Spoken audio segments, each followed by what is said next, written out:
You're watching Euronews Now. I'm Tukumbo Salako with your top stories this hour. More countries report their first cases of the Omicron variant as some scientists express concern that vaccines will be less effective.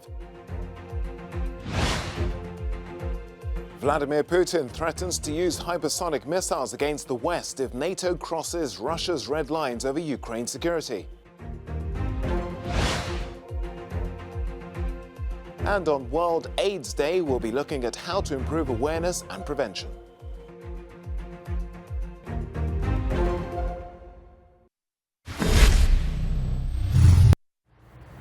As the cases of the new COVID variant spread, it's now in at least 20 countries, it turns out the Omicron strain was spreading around the world more than a week earlier than when South African scientists detected it.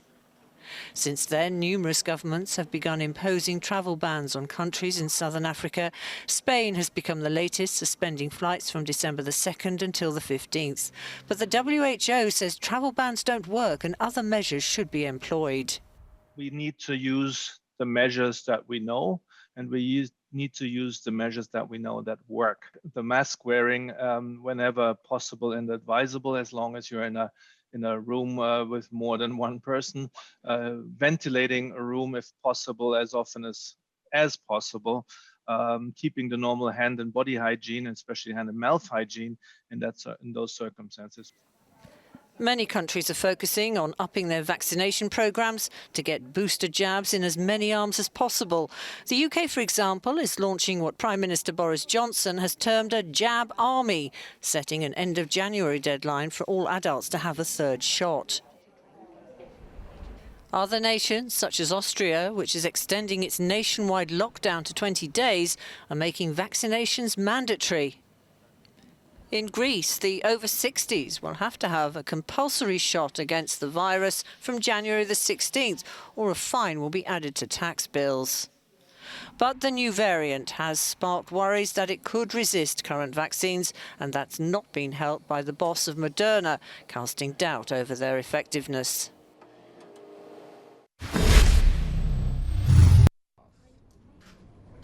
Despite concerns that existing vaccines may be less effective against the new variant, immunologist Professor Luke O'Neill told Euronews that booster shots could still provide a strong line of defence. We know that the antibody effect might go down against Omicron, but quantity can trump quality, basically. The more antibody you've got, the more likely it is you'll neutralise this virus. And the boosters do exactly that. We know from Israel, for example, you get a massive antibody response with the booster. So even though the antibody quality's gone a bit, it should still work against Omicron. And so we should get the boosters into people as soon as we can. And I'm saying Ireland should follow the UK now, all the over 18s, and very importantly, shorten the gap between the second and third shot. At the moment, it's 5 months, for example, in Ireland. The UK are moving to 3 months as a gap. And I would say every country really should follow that lead and shorten that time between the second and third shot.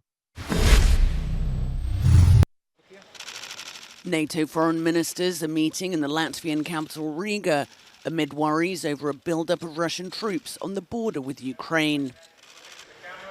NATO Secretary-General Jens Stoltenberg warned that any invasion by Russia would have consequences. Several times now, there will be a high price to pay for Russia if they once again use force against the independent sovereign nation, Ukraine. We have demonstrated our ability to impose costs, economic, political actions. But Russian President Vladimir Putin warned that he would respond if NATO deploys troops or weapons to Ukraine. If some kind of strike system appears on the territory of Ukraine, the flight time to Moscow will be 7 to 10 minutes, and 5 minutes in the case of hypersonic weapons being deployed. We will have to create something similar in relation to those who threaten us in that way, and we can do that now. Stoltenberg called on Moscow to re-engage in the NATO-Russia Council. He also called for all countries to increase predictability and transparency for increased global security.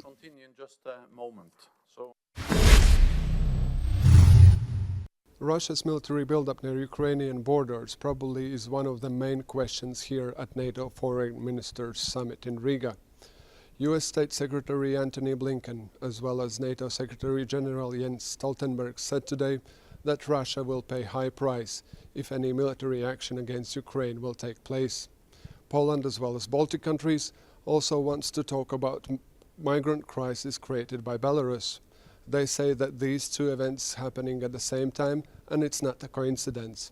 But more broader, ministers will be discussing new NATO strategic concept. That document was adopted previously 10 years ago, when Russia was treated as a partner, but China was not mentioned at all. The new document also will face and look how to deal with cyber and hybrid threats that NATO is facing now. Yannis Laizans, Euronews. A 15-year-old suspect has been taken into custody by police following a shooting at a school in the US state of Michigan. 3 people died in the incident, with several more injured, including a teacher. Police say the suspect fired 15 to 20 shots with a semi-automatic weapon and acted alone. The assailant's motive for the attack in the town of Oxford, about 65 kilometres from Detroit, remain unclear. A pilot has testified in the trial of Ghislaine Maxwell that he flew VIPs, including Bill Clinton and Donald Trump, in paedophile financier Jeffrey Epstein's private plane. Larry Vysotsky recalled flying Virginia Roberts Giffrey, who has accused British monarch Prince Andrew of sexually assaulting her. Ghislaine Maxwell is facing trial for recruiting and grooming underage girls for sexual abuse. The EU have announced that the Eurozone's annual inflation rate hit 4.9% in November, the highest since records began in 1997. The inflation spike was largely blamed on a rise in energy prices and the cost of the economic recovery following the coronavirus pandemic. The European Central Bank has insisted that inflationary pressures would be temporary and likely to fall in 2022.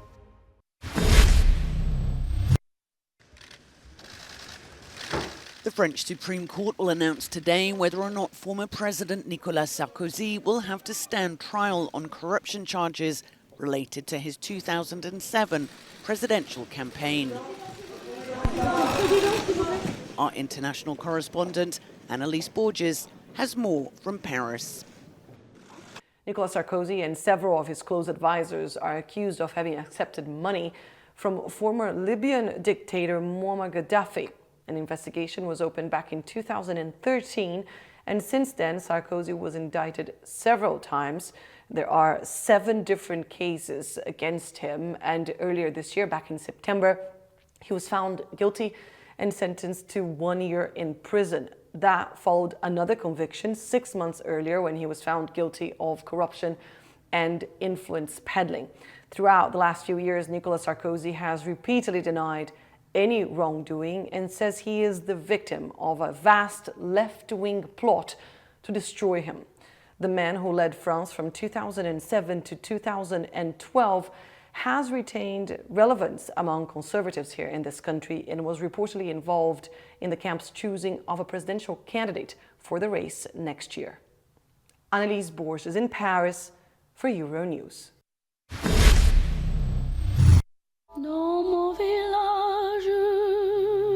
Josephine Baker has become the first black woman to receive France's highest honour, being inducted into the pantheon. Baker was an artist, anti-Nazi spy and activist. Born in Missouri, she ended up living in France in 1925. Baker became a French citizen after her marriage to industrialist Jean Léon. In 1939, she started to work for France's counterintelligence services against the Nazis. After the war, she engaged in many social causes, especially anti-racism. Sa cause était l'universalisme. Her cause was the universalism, the unity of the human race, the equality of all before the identity of each. L'hospitalité pour toutes les Hospitality for all differences, united by the same will, the same dignity, emancipation against affectation. Baker, who became synonymous with the glitz and free-spirited energy of the French capital, was also celebrated by a Parisian metro station being renamed in her honour.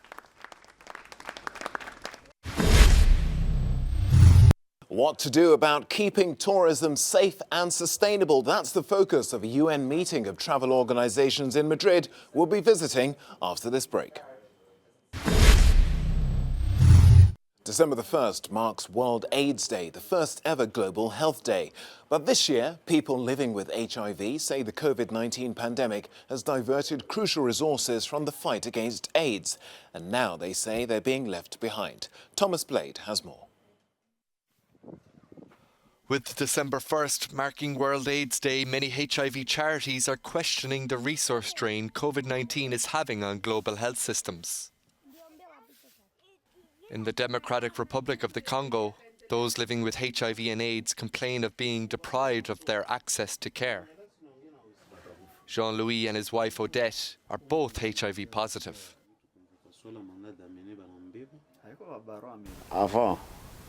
Before, we used to have food rations. That doesn't exist anymore. That's all in the past. The medical care, the financing in the HIV sector, all that no longer exists. A recent UN AIDS report noted that COVID-19 lockdowns and other restrictions have badly disrupted HIV testing around the world. In many countries, this has led to steep drops in HIV diagnoses. In terms of supply, we depend a lot from abroad. We need to keep asking so that we don't have a break in supply. And as per the funding, with the arrival of COVID and Ebola, the funding has dried up. Both patients and carers know that without international support, they'll never see an end to the AIDS epidemic in the DRC. Rita Boncompagni Ludovici opens the doors of one of Italy's most famous villas. The Texan native inherited Casino dell'Aurora following the death of her aristocratic husband. And what makes this Roman residence stand out? It contains a one-of-a-kind Caravaggio artwork. This work is unique because it's a mural by Caravaggio, who did no other mural paintings. All his works were on canvas. It's a mythological subject, and this too is a bit of a unicorn, or almost, because it represents the three Greek divinities who preside over the sky, the sea and the earth, namely Jupiter, Neptune and Pluto. Diplomat and patron of the arts Cardinal del Monte commissioned Caravaggio's masterpiece in 1597. It's so important to future generations, and I think to Italy too. I think this house is important for Italians. It shouldn't be made into an apartment building or business. It shouldn't.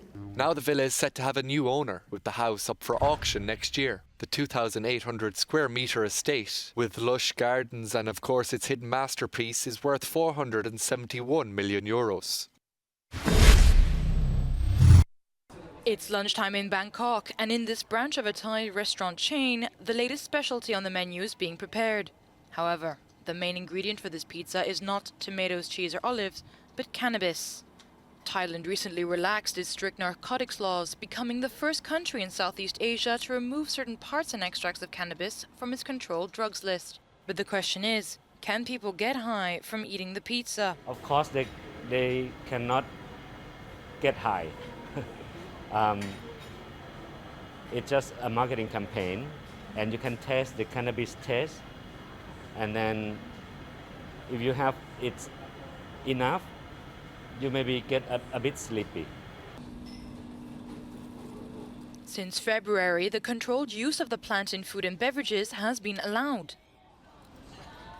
And businesses are taking advantage of this.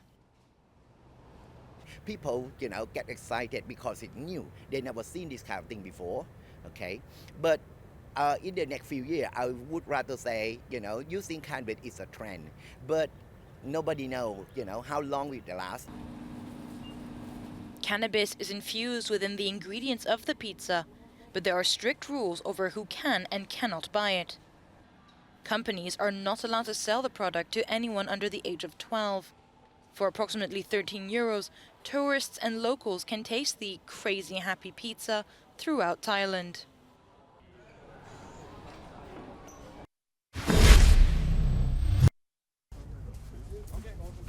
Construction of a Baltic Sea tunnel has officially begun on the German island of Fehmarn in Schleswig-Holstein. The controversial billion-dollar deal aims to build an 18-kilometer tunnel to connect Germany and Denmark. German and Danish politicians described the tunnel as the project of the century at the groundbreaking ceremony on Monday. The mood is good. It really takes a load off my mind, because to get such a planning approval procedure through, to get the right to build before the Federal Administrative Court for such a huge project that has been running for decades, that's a real relief. In Denmark, construction has already been underway since 2020, but in Germany, building was delayed after more than 12,000 objections to the project were received, with environmental groups and ferry companies filing lawsuits. The tunnel is important for Denmark and for Germany and for all of Europe because it really connects Europe. It is a very good way to make sure that we can switch from planes to trains. The combined road and rail tunnel is expected to be ready by 2029. Denmark will bear an estimated 7.1 billion euros in construction costs for the tunnel, while Germany will pay an estimated 3.5 billion euros for the road and rail link. In the future, the tunnel will cut the journey time between Hamburg and Copenhagen to around 2.5 hours, at least 2 hours less than today. The Schleswig-Holstein transport minister says he hopes this project will bring in additional jobs and more tourists to the region.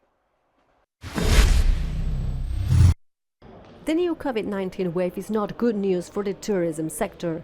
The United Nations World Tourism Organization's 24th General Assembly is held in Madrid against the backdrop of the Omicron variant. It's the first face-to-face assembly since the pandemic began. It will approve, among others, a legal code to secure travelers stuck at the borders.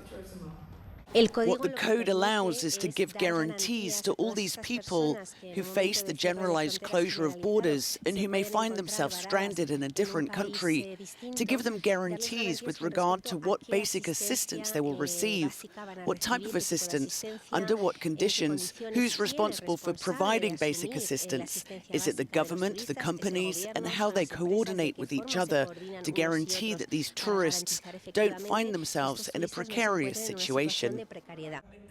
Sustainability, digitalization and understanding the new trends of travelers will also be key.